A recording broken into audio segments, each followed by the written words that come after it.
Disney is already using AI in every one of their businesses. I have a clip from was it CNBC? 69. Let me share a screen. Let me share a screen here. Here we go. CNBC. Let me play this clip. We'll see if they're not like 700 ads before it. But who is not surprised about this? This is the least surprising thing ever. Ever. But let's see what Bob Iger has to say. And there'll be some. Mint is still $15 a month for premium wireless.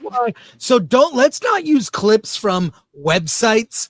Find this clip on YouTube and we will show that instead of this ad from Ryan Reynolds, which will end in 14 seconds now. So I'd love to show you the clip, but I can't right now because I'm being fed an ad that I have no interest in soliciting, but I'll turn the audio on once it's over. In a second.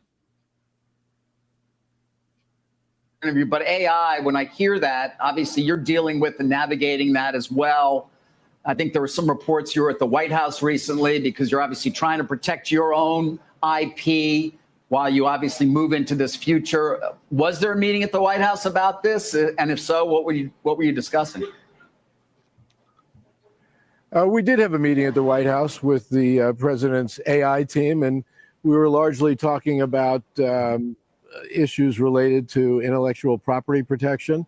But we also made a point of saying that Disney believes that AI will be an important part of our future. We're already using AI in every one of our businesses. See? And we believe that it will, over time, become an important part or important component of how our company operates.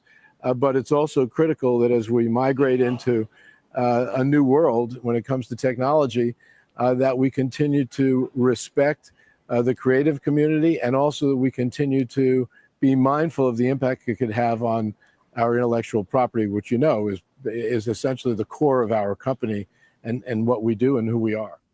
So they're going to be suing a lot of people over their IP, is what he just admitted. I'm not surprised. These are small cases that will lead to, we're going to see animated movies where they're getting rid of their Burbank studio. They'll be using AI. Your thoughts about that, Alan? Yeah, two things. They are going to use AI as much as they can to save money, to reduce the bottom line. 100%. Even and they're going to do it without any values, any morals, any moral guidance at all. They're just going to do it.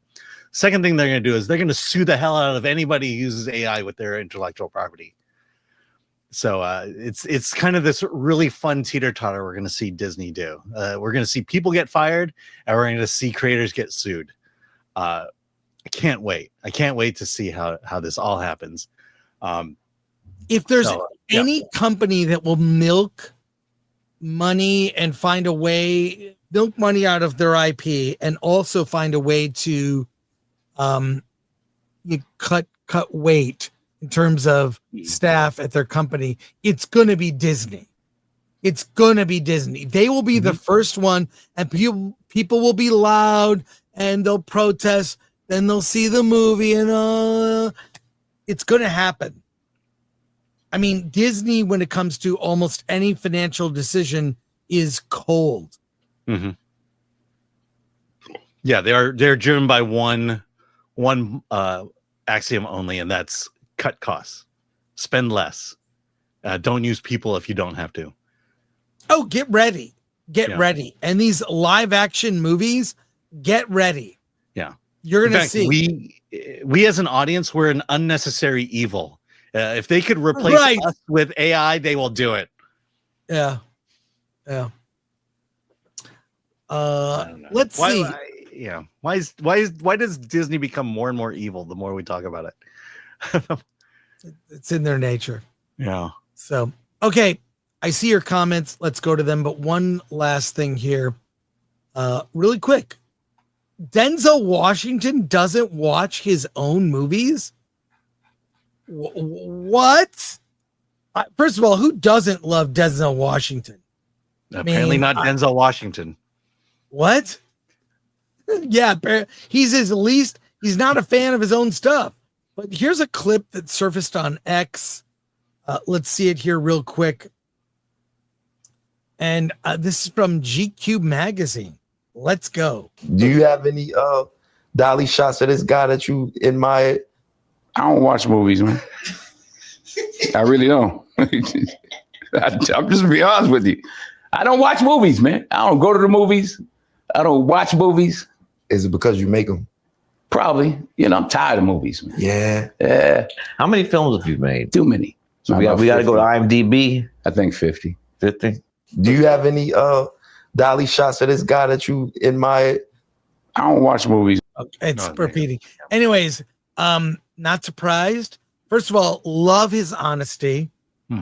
Love his honesty, but not surprised. Not surprised. That's on the press tour for what the new Spike Lee movie. Yeah, highest, lowest. Yeah. Alan, what do you think?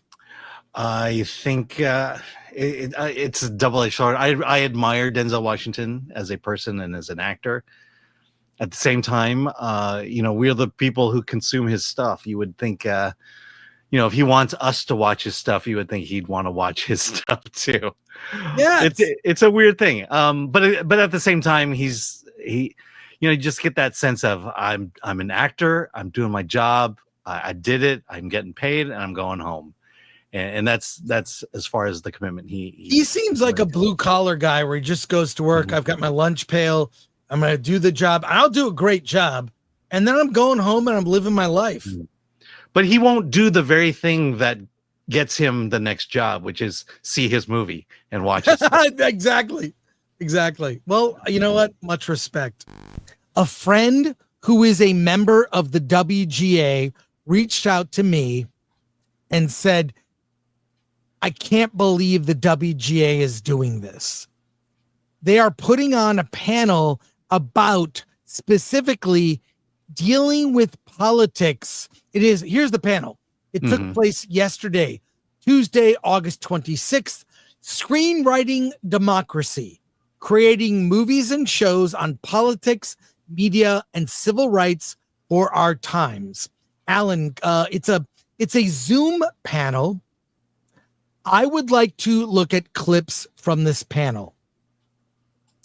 And it says, a panel of prestigious film and TV scribes discuss how their scripts on human rights and politics inform and inspire.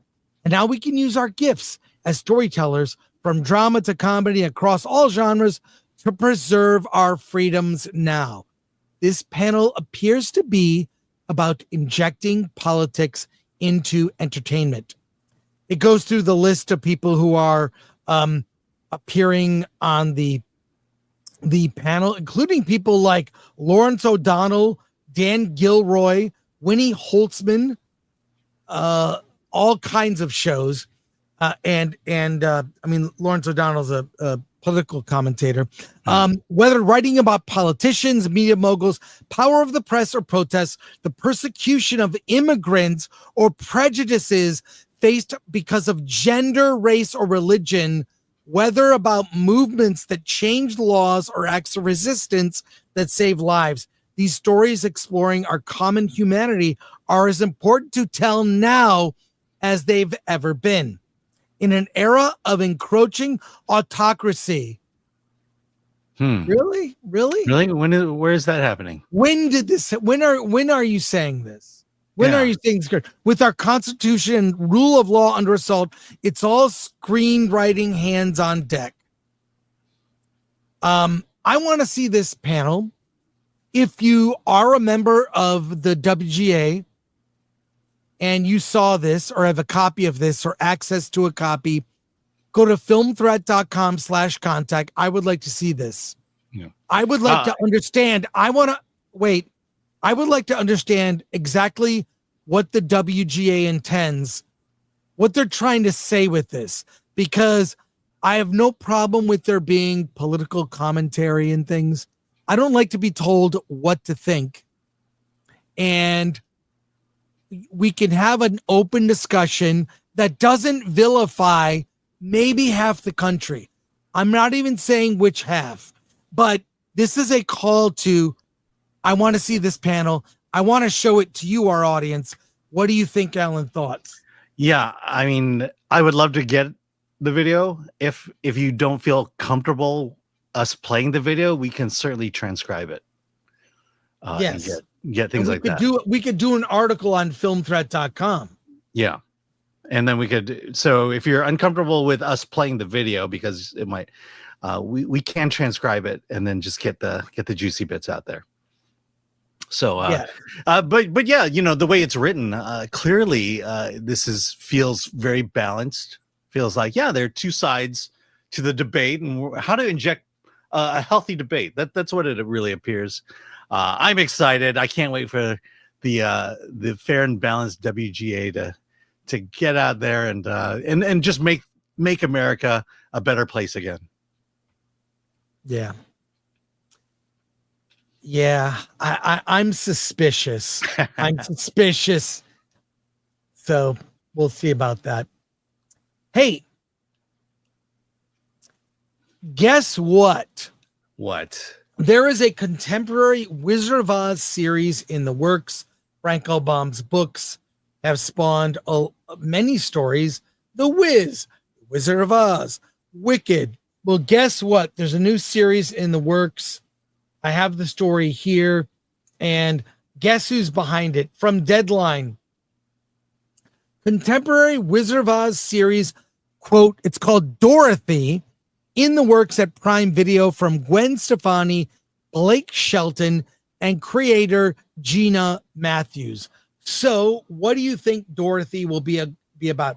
Alan, you have the notes for the story. Yes, I do. Tell me all about it. Well, Prime Video is developing Dorothy, a contemporary music-infused YA retelling of The Wizard of Oz from creator and producer Gina Matthews, 13 Going on 30, and Isn't It Romantic?